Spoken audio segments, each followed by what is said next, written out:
All right. So, welcome, welcome, welcome. We are on the Practical Magic new podcast, all about phenomenal, gifted people, a band of men and women across the globe who are here at this specific time to do amazing things and lead in a different era. Now, you can call that awakening consciousness, you can call that ascension, you can call that living in 5D, you can call that the new world, the new human. All of that counts, all of that matters. What is actually happening is we are seeing beyond the realities. We are feeling, we are more intuitive, more sensitive, and this sensitivity becomes your superpower. So I'm particularly happy to welcome in today Jennifer so that we can have a conversation about what she sees, how she feels, and how she communicates.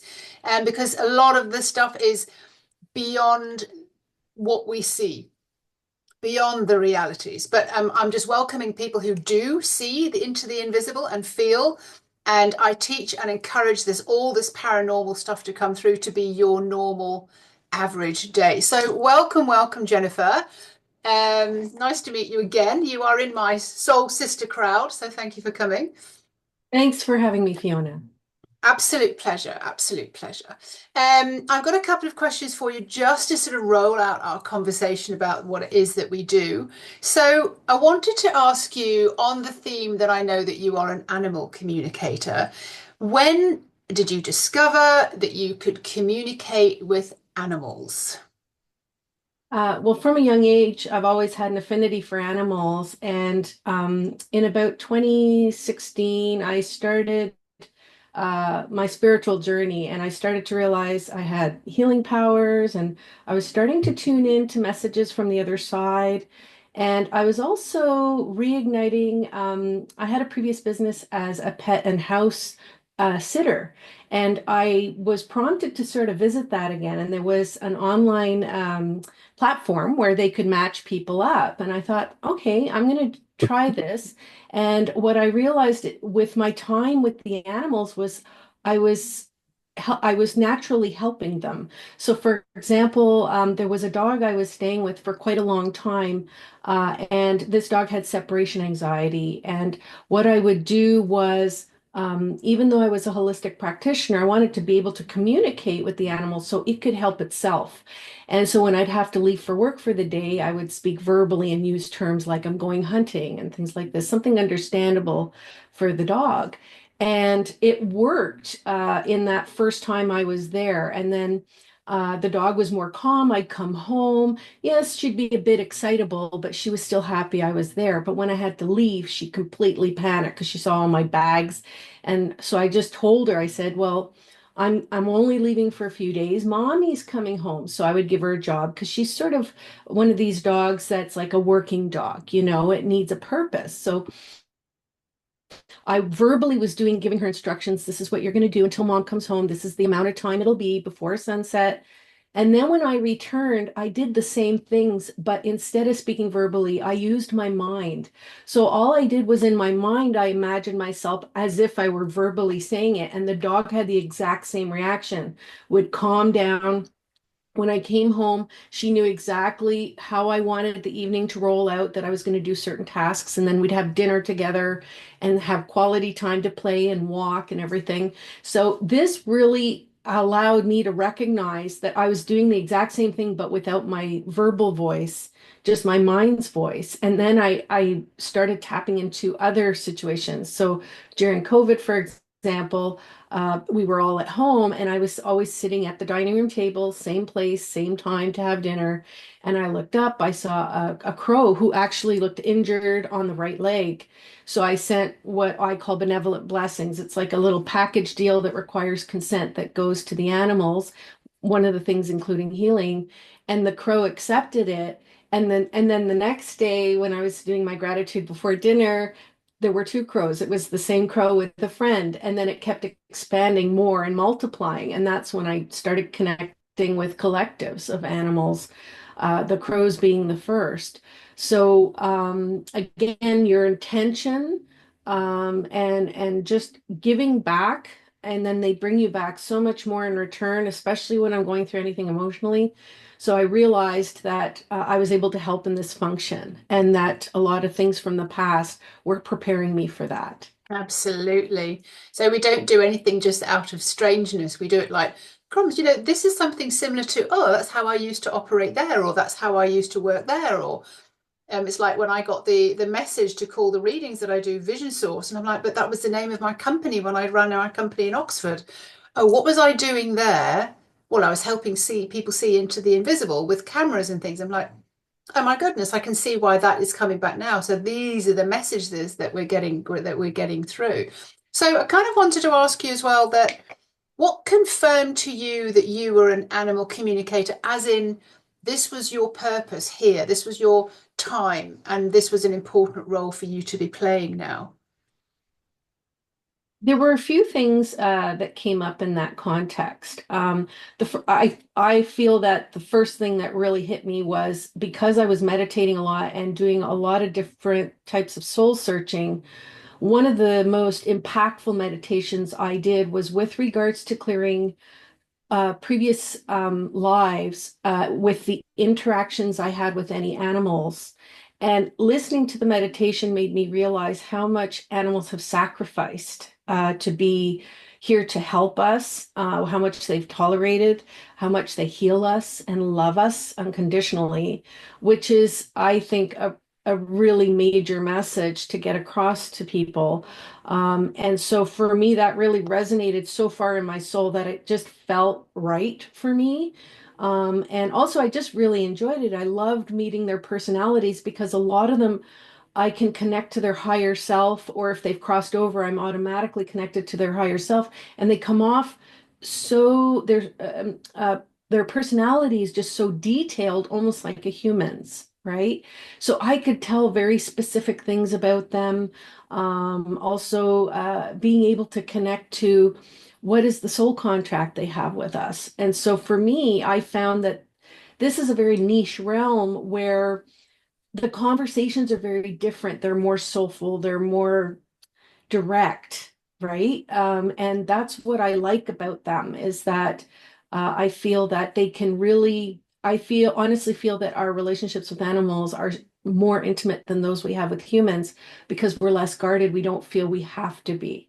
And so I knew, again, from several past experiences, I'd been with a former mother-in-law who wrote a scripture from the Bible when they asked people to read out, and it was about speaking on behalf of the animals. Be the voice for the less fortunate, be the voice for the animals. And to me, that really struck me. And just being passionate about it, you can't turn from that. It's just part of who I am.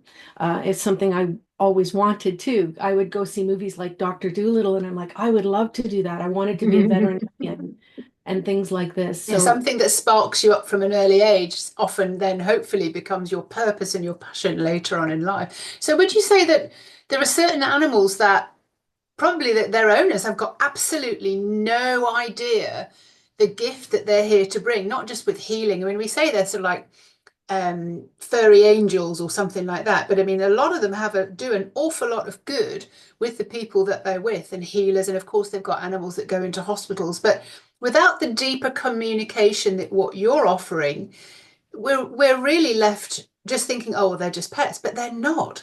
So, what stories can you tell about that? yes, one of the things that I do that's a little more unique with my reading is I very much always ask the animal, what is your soul contract? What's your purpose with your person? And in the end, what they do is they'll sometimes explain to me if they've had past lives with them, what is their role? And usually when I'm explaining this right away, the person will go, yes, my cat does this, and that's very much what they do around me. So now I know what that means.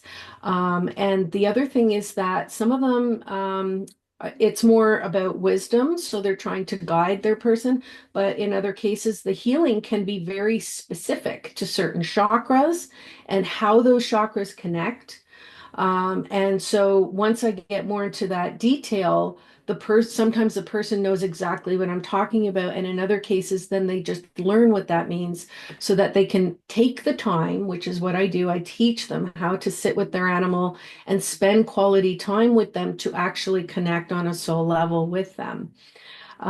So for me, that's been one of my favorite experiences is having the person understand their journey, not just as a helper, but uh, also as their companion who requires them to assist them in a lot of ways. So if you have a pet who has a lot of anxiety, sometimes they're overstimulated, sometimes there's a past fear. So I tap into which thing that is so that they can further help. So the soul contracts are two ways, right?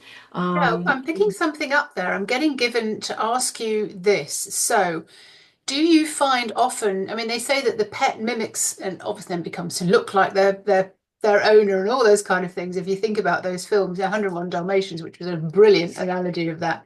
So what I'm being asked to bring up here was, so Maya, my little dog now who's 16, and then also the goat, the little billy goat that we had for a while. Of course, they lost their mums. They had like a funny, weird relationship with their mum. And I know that for myself as well. It's like it wasn't really gelling. It wasn't like, the kind of relationship that you'd maybe expect. So do you think that animals come into your life for a reason, a season, and a lifetime to help you through certain aspects that are difficult in your life then? Yes, I find definitely that there are, as you said, seasons because certain animals will, just based on their personality, will bring certain elements of joy, happiness, peace, calm, protection, depending on what that season is. And at the same time, they bring us awareness of ourselves. So if they act a certain way, sometimes it's a reflection of us, and sometimes it's a reflection of their role. So I feel that for a long time when I was a child, I wasn't allowed to have any pets with fur or feathers. And I was very drawn once I graduated and I was able to have a cat to immediately connect with animals. And I feel like each animal, because their personality is so distinct, it definitely reflects that requirement. So in some cases, you need a pet who's more comforting. Sometimes you need some that are um, a little more reflective so that you can look at yourself introspectively. And I think there are other ones who just bring about awareness of who you are. As an example, my former fiance had a dog called Rocky, who as an animal lover, I would pet the dog and rub the dog. And I had forgotten that I shouldn't go too near his back legs because he had some arthritis. This was the first time meeting him. He did bite me. He didn't pierce my skin. Everyone else was very upset and yelling and upset. And I stopped everyone and I said, no, please. It was my fault. I should have remembered. I was just distracted when I was talking. And he recognized that and he licked my hand, but this was a dog that never licked anybody. And he did it because it was his apology to me. And um, we created a bond almost in a very subtle way because I didn't know yet what I could do. And he's the one who actually was the first animal that came through to me from the other side when I was coming out of the hospital with an injury, actually on the same arm that he bit me on. And my in-laws came through from the other side and they said, no, Rocky wants you to take him for a walk, sort of in the ether, right? And I said, well, this is strange. Okay. And he started using telepathy to talk to me. So to me, I hear him in English, and he was saying, it's our turn now. You've established a holistic practice for people, but now we want you to work with the animals. So what he was showing me was that I was being prepared for many years, even when I wasn't conscious. So different animals have different places. Sometimes I've had one pet, Flux. She's a fantastic cat. She actually had left my fiance for 2 years, and she conveniently came back 2 weeks before I started dating this person. And even moving in, obviously, I was with him for about 10 years, but she came back 2 weeks before I showed up. And she was kind of grandmother energy. She would tell me to calm down, to lower my blood pressure when I got upset about things, because I used to like to sort of be in control and be in charge and take care of everything. And she's like, calm down. So yes, They're definitely great animals have that. educators, aren't they? They are great Yes. educators. I also wanted to ask you because, and then I've got another couple of questions as well, but there's two people I've met, and they had a very, very strong relationship with their pet. And I think sometimes we feel more when our pet dies, and sometimes if a parent dies or something like that. But these two people specifically said, this dog or this cat was my soulmate. they loved them so much and they got so much back from them. And it's been just a horrendous and difficult ride for them to sort of, see the loss of their soulmate. And of course, they would love the fact to think that that soulmate would come back through another pet or in another way. Can you talk to me about that for a little bit? Absolutely. I've had some people ask me, and in some cases, the pet uh, may come back to them. In other cases, they may come back in the form of going to another family member. I've also had some who have said no, that they won't be coming back in that form, in which case I will support in helping them learn to communicate with them on the other side. Spending time at night when it's quiet, meditating, focusing on the sensations, because of course everybody picks up energy differently. And so I think the grief to me, when I am speaking to people, I make sure to really acknowledge that it's extremely integrated soul energy when it comes to our pets, just because we are that vulnerable with them, that we trust them implicitly, and their soul is always giving us the most unconditional love. So it's about honoring that feeling, but my role is to inspire the hope of helping them connect and to see through that their pet is still there with them, but is going to be able to help them in a more elevated way because they now have more means to do things to help. And I think that gives them a glimmer that allows them to go, okay, I can work with this, I can start with this. And then it's about them investing in the relationship, but in a different way. Mm. So absolutely, we have soul contracts with pets, and I think it's just really important that we honor and we respect when people are grieving and not saying, "Oh, well, it was just a cat, get another one." Like that's the worst thing anybody can say, right? It's have your time heal, and if you feel called to, or maybe you'll get chosen to have a new contract with someone that is Yeah. going to make your days brighter. They are just so amazing. It's kind of like showing up and telling you sort of things. And I remember I had to rehome my black Labrador. He went off with my ex because I just went, I can't cope with the kids and this puppy and Magic, who was just going to just jump in every single puddle and lake. And yeah. Anyway, she went to live with my ex-in-laws, and she came back one time, and yeah, she'd been jumping around, and I let her dry by the fire, and then she came in the kitchen, and I was tearful. I felt so guilty that I had to let her go. And I remember just being alone in the kitchen, the door was shut, and I was just stroking her and stroking her. Gosh, I'm so sorry I couldn't look after you. And she turned round and she looked me in the eye and she said, but I'm happy wherever I am. I just spread happiness everywhere. She said, you've done nothing wrong. You don't need to be guilty. And it was just like, wow. Yeah. It was such And a gift to just let. I was like, why are you guilty? I'm like, she says, I'm happy wherever I am. yeah, I had a former supervisor who called me because she was getting divorced, and the two very large dogs belonged to her husband, but he could not get a place nearly big enough to have them, and she couldn't either. And the dogs were very rambunctious because she's trying to pack everything on her own. She's stressed out herself, and they're reacting to her energy. She said, "Can you ask them to just calm down and to not?" And I said, "Yeah, I'll take a break in 5 minutes, just a moment." And I spoke to them remotely, and I just told them, I said, Mommy and Daddy are splitting up. They don't have room to keep you both. Mommy's doing everything by herself. She's very stressed. She can't give you a lot of time. And so I told them what was happening. I said, you're both going to go to a friend's house and you're going to stay with them now permanently. And this way you can stay together. And Mm. that's all they needed to know because they didn't know what was going to happen. So by Yeah. just telling them, they were like, oh, okay. And they just went to sleep and they were fine after that. Do you find Or that you send images as well as using words? I mean, that's certainly the way that I get my communication in from the dragons, or from occasionally if somebody asks me to read into a pet, I get images. So then I translate that. But if you're asking them to understand something, are you also then sending images to them? it depends. Most of the time when they send me messages, they're very varied.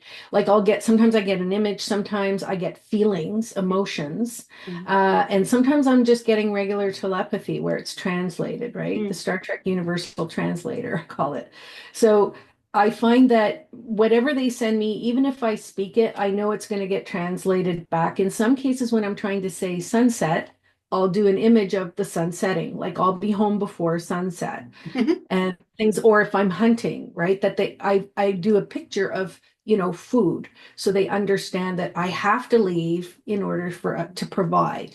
So definitely it just depends on the animal. Again, if they've crossed over, you don't need to use the more simplified language. But absolutely, they have, like, my cat personally prefers, because she had some trauma prior to being with me, she prefers to just share an emotion. But I asked her one time, why don't you like to communicate that way with me? And she sent me an emotion that told me her entire story in an emotion Mm, of what happened previously and why it hurt her. And she's guarded just with that. mm, And I said, okay, but I said, I may say things to you. You don't have to respond if you don't want to, but at least she understands when I'm telling her things. And mm, it's every animal completely different. mm. Yeah. Yes, it's like the communications I get in from the dragons. Sometimes they choose just to send a frequency or send a feeling. And I remember somebody else was channeling and or helping me to channel. And I said, well, I'm getting the feeling of it. She said, yeah, but we need words. We're human. We need to. So that, became my job to sort of understand and, translate the frequency that I was getting. And what I find, which you might sort of also find to do with what the information is that the animal sends you, is I need so many more human words to translate the feeling or the frequency or the emotion or the phrase that they want to translate. So that's interesting, isn't it? Yes, and I find that, in some cases, the animal can use the complexities of the human experience in order to convey that. For example, I had one dog that was crossed over who was coming through as a personality of the fawns, right? And he's like, hey, leaning over. Find out that's how the dog used to sit in the chair. He'd lean over with his elbow over like he was Mr. Cool, right? Or other different types of personalities like that, where they would actually physically even make me want to act out certain So that's things. like being a medium. So if I was going to go in Yes. and be a medium with someone, like if somebody was saying, can you read into my teenage daughter and find out what's going on here, there, and everywhere? I would almost find I was kind of like ending up in the position and in the stance and in the state. I was like, oh, this is interesting. Let's just see what she's thinking then. So that's like Yeah. the medium then. So the dog is actually going or showing you the state so that you could then, well, embody it and actually understand what was coming through and what was being expressed through the state and the embodiment of it. That's cool, isn't it? Yeah, and the good thing about that is it provides validation so that the person knows you're actually talking to their pet, and then you can channel the message through and have the conversations easily, and that opens up their chakras. So that's what I really appreciate about things like that come through. Yeah, and what I love what you said earlier on about, oh, I'm going out hunting or I'm going to the shops or if I'm going for a walk, but I'll be here before sunset. It's great to hear how you do that because obviously I always talk about the communication we have with our soul, with our body, with ourselves. And it's a constant communication. So when I'm teaching about that, it's what would you like more? What would you like, Neil? Do you want to drink something? Would it be warm? Would it be sweet? What would really, really feel fulfilling right now, rather than just doing things out of habit because society says you have this kind of breakfast or you have that kind of lunch or, you go around with these kind of people. But I'm always asking through the body, like, what would feel better for you? What would feel better? So, but it is a constant communication as if, so your dog's your best friend and your soul is your best friend. So how better than have that constant communication? And for me, then that's how my soul guides me. Oh no, well, look here, look there, look, pay attention to this, notice what you notice. And that's how my guidance comes through. It comes through in physical sensations, or I'm attracted to one particular person, or books fall off the shelf, or however it works. So that was great. Thank you very much. Because the more we get used to talking, I say, like, talking to my soul is almost like talking to Alexa. You get used to Siri or Alexa, but we're not quite there yet in that constant communication. So this is nice to know that that's, of course, that's what our animals want as well. It's just like not expecting them to read our minds. Yes, and one experience that I had was I had gone many years ago to a workshop where you could read auras, right? And this was with people. And what I realized was when I saw color around a body part, it was an emotional issue, and the body part was, you had to figure out what that represented. And then otherwise, if I had a physical pain, it's because it was a physical issue. And so, for example, there was a horse in the States that refused to go and lie down to go to sleep, and the owner couldn't figure out what was wrong. She'd been to the vet and spent 4 grand US on trying to figure it out. And she said, "Can anybody help me?" This was through Facebook. So I said, "If you're open to an animal communicator, just send me a DM." And she did. And I explained, I said, "I'm physically getting from the horse pain in my jaw and pain down in like just above my right ankle and or sorry, wrist. It was wrist at the time.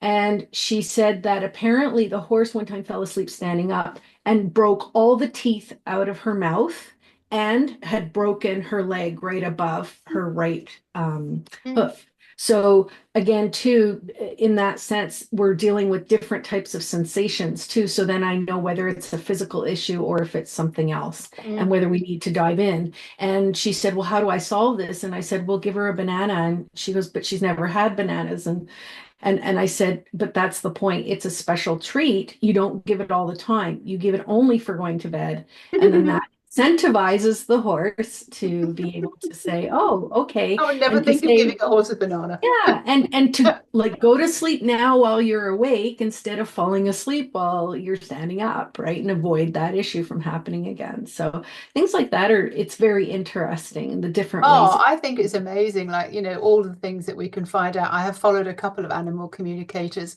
online and I find it fascinating. But what I found fascinating about you when you started telling me these stories and why I wanted to interview you and have this conversation was sometimes you're getting information from the animal about this life, and sometimes you're getting information from the animal about a previous life. So, what stories have you got about that?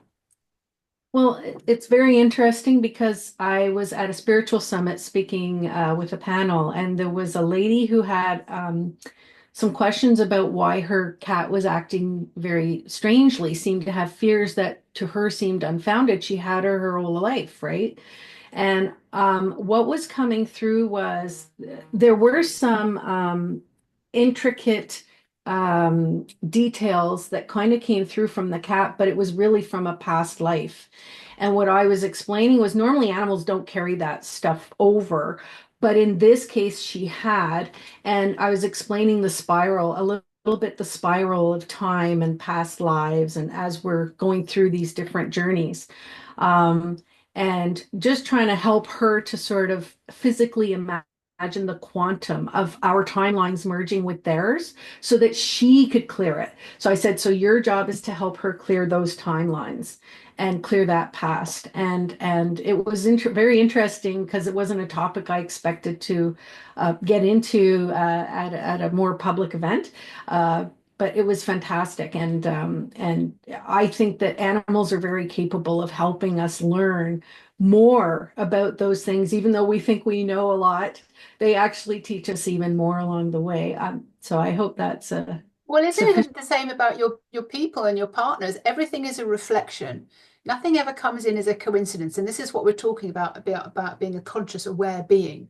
So, your pets, your partners, your people that come up around you. And sometimes the people who trigger you the most are giving you the biggest gift because they're reflecting back to you exactly something that needs to be healed within you.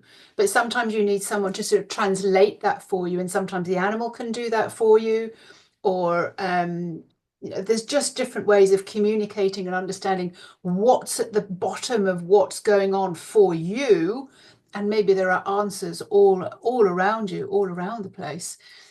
So yeah, great stories. um, you said earlier on about the collectives, you were talking about the crows.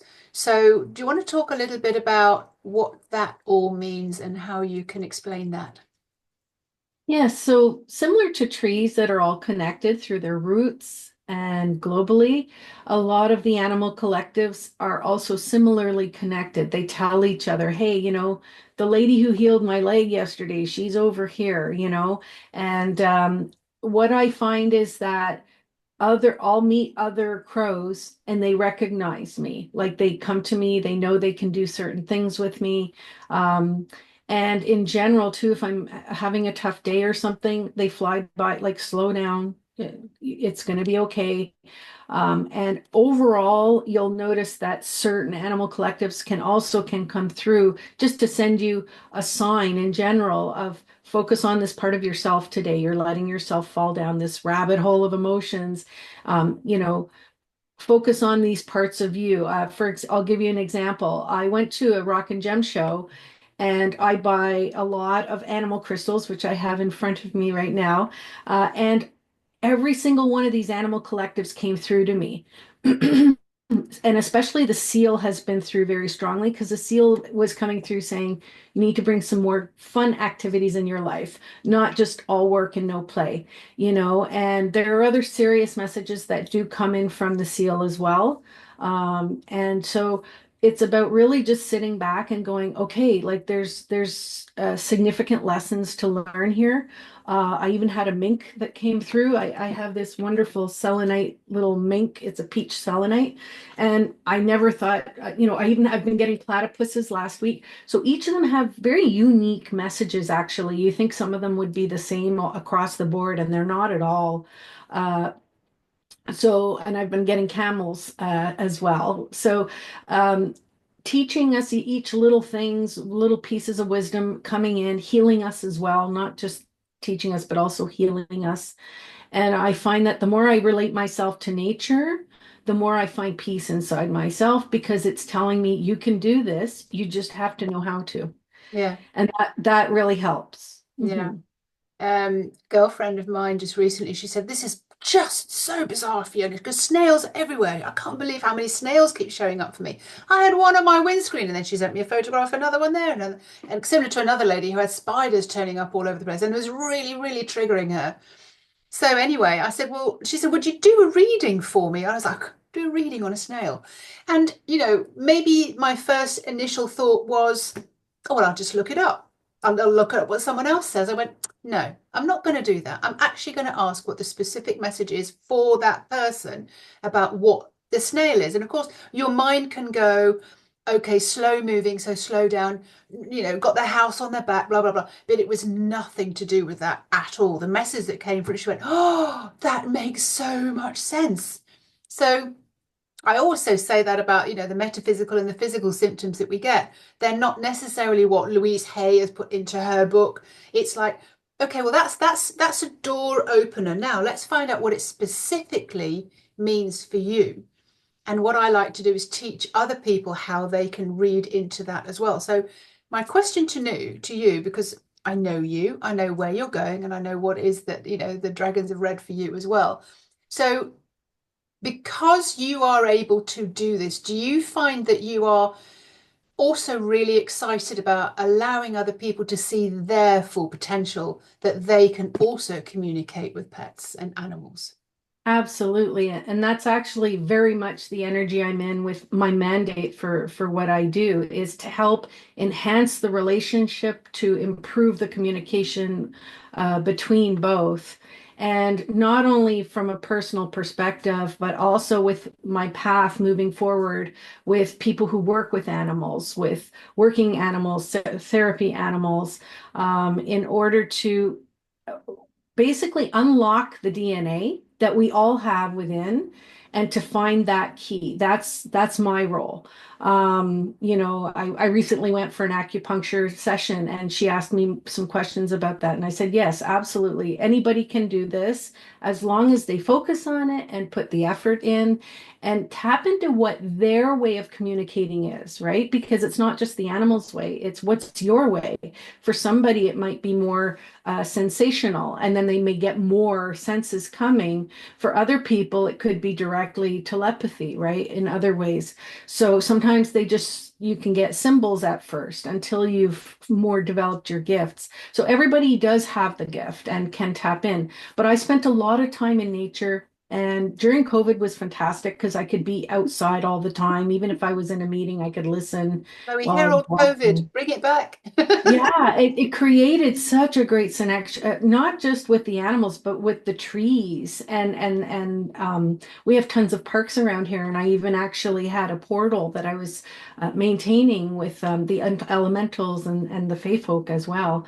And it was so wonderful for me to experience, and I recommend it to anybody. Sometimes we get emotional too. We release a lot when we're in nature, which is very good. I believe that what I'm being told and shown by the dragons is because we are this clear, if we can be in this clear conduit of life force energy up to heavens and down to earth, when you go into the woods and the forest, it just naturally is like having a shake off. It's just naturally just been taking off you. So the more you can be in nature around trees and let them do their work for the humanity, then the better all of this is. And I know that all the magic that I've ever produced and all the creations that I've ever seen happen or made things happen, it's me that made them happen because I decided. So, like, even when you're saying there about, it's possible for everybody to be able to be an animal communicator, or what I would say, telepathy, mediumship. Yes, I've been curious about that my whole life, reading books about it, but then it starts to happen, and then you have to practice it, and you have to say, I am the only one who can make this happen. I can't go to Jennifer and she's going to give me a pill and say, right, here you are, now you're in a. It's like, how have you practiced and how have you allowed your mind to get out of the way so that you allow the information to come through? And I always tell this story and it makes everybody laugh. But when I first started hearing voices and getting information coming through from my soul, and then I met the dragons, I was like, you're going to have to speak louder. I can't hear you. Like, speak up. And they were like, shut up then. So blunt, so straightforward. Like, come on, Fiona, stop just narrating everything that goes on and just make it really quiet and just allow yourself to be quiet. Go and sit in the woods for an hour, 2 hours, 3 hours. And at the time when Fiona heard this, maybe like 10 years ago, she was like, what, no phone, no mobile, nothing. And I stopped taking the dogs after about 2 weeks. I went, oh no, they are distracting me. And I sat there and the robins came closer and I was beginning to get communication. When I went back to my car, anything that was on my mind at the beginning, like a problem I needed to solve, I was like, oh, what a brilliant idea. What a brilliant name for this program. What a brilliant way to do this. So it was in the quietness that the information came through. Absolutely. And that's why I promote meditation so much as well. I was at a group meditation many, many years ago, and my dragon was called in to bring me into the central sun. And the whole point was to see if you connected with anyone if something happened. And as I went through the line of people, I get to the end and I'm like, oh, that's Gaia. She's not going to pick me. She'll pick my friend because she's more connected to nature. And she anointed me. And that's part of why I know I'm so, this is really my realm. This is my Yeah. purpose. And this is You, why you were born at this particular time. And yes, so yes. are so many other people. What Jennifer and I, the reason that we're doing these talks, the reason that we're putting ourselves out there, and for some people seeing weird, well, that's fine. But doesn't it make you thirsty? Doesn't it make you want to just experience that? The reason that we're doing this and putting these things out there is because it's possible for everybody, and we are meant to be more sensitive, not shutting down our sensitivity, but using that as a superpower, not just to read into animals, but read into something when a letter comes through and you think, my God, that's spam. Somebody's spamming me. So you feel it. You get to really have your way with the world and understand how the world works, who you can trust, who you'd prefer not to be around, you know, everything. Yes. Yeah, And to manifest the situations you do want to be in, you can call in if you say, I need an animal companion to assist me with yeah. this. Is there someone you could call in for me? Or can you please, in these situations, I would prefer not to be in those groups. Can you please manifest so that I'm not, Yeah, or as I'm a, only open for joy. And what did I call in? I yes. called in a French dragon about a couple of years ago. And I was like, I Yeah. didn't even know I could do that. And I was like, "Yeah, I'm going to be really doing, I need one. I need, oh, why don't I just call in a French dragon?" And, people around me saying, oh, your French was really good today. I was like, mm-hmm, mm-hmm. So all of this Absolutely. we have to know is the new intuitive way, being a medium, more telepathy, yeah, just being able to sort of remotely, so you don't even do it in front of people, the same as me. If I can feel when someone is telling a story, I can feel it resonate inside my body as a body whisperer. You don't need to be in the same room or face on face having a consultation. You can do it remotely. You can do it not even looking at them. You can just like, okay, well, I'll tune into you now. And this is all possible. It's not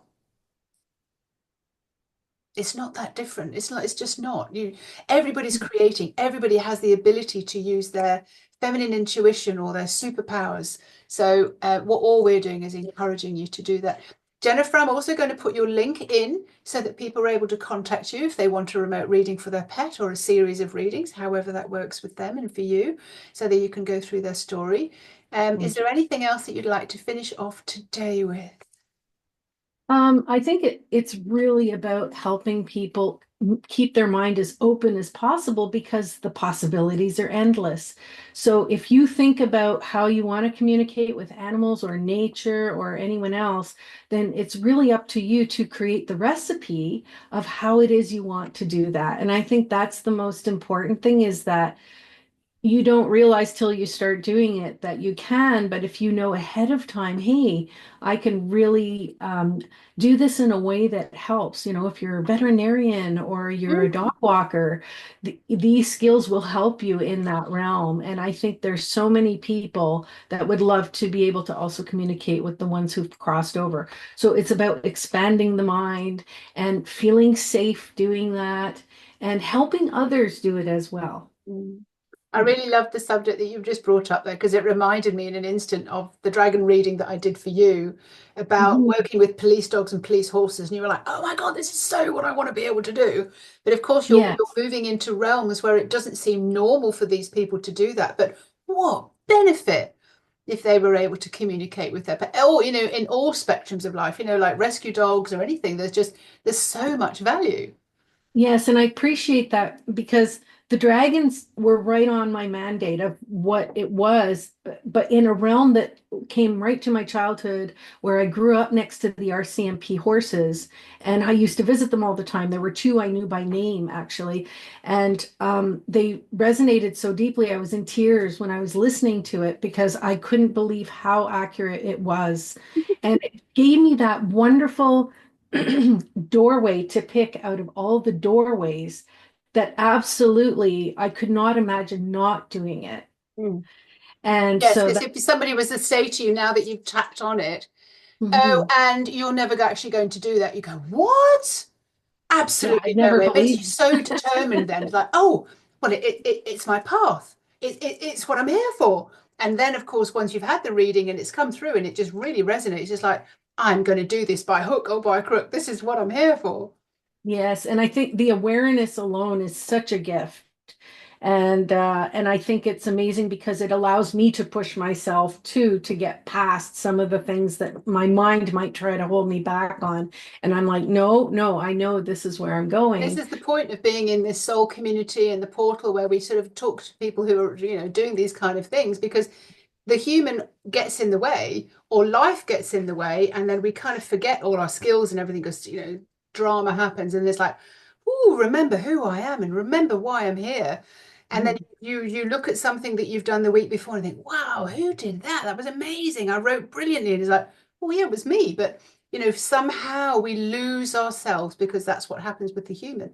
We forget Absolutely. the real And value and the real power. And I had again during COVID, I took the opportunity to visit this stable where there was a lady not too far from where I lived, and she had a stable with horses with medical cases. Okay.